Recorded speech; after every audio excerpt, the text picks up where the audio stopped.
How to create an email account in cPanel. Log into your cPanel account and you will be on this page. Go to the Email section and click the Email Accounts. In this Email Accounts interface, click the Create button.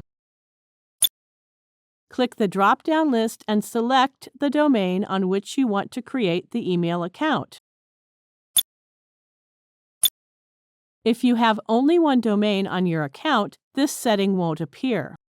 Enter a username for your new email account. You can either set a password by password setting link sent to your email or set a password now. The default setting is Set Password Now. Let's set the password now.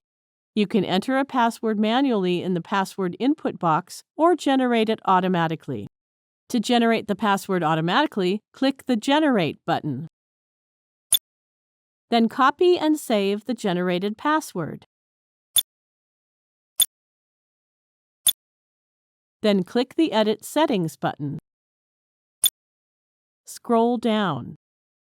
You can click the Options button Unlimited and remove any storage limit for the email account. To set the storage space for the email account, you can enter the digits here and also select the unit memory through this drop-down list. To create folders automatically, leave the default selection. You can click to check this box if you want to create another email account after this one. Now click the Create button. That's it. The newly created email account is listed here. You can check your emails and manage them from here. Thank you for watching.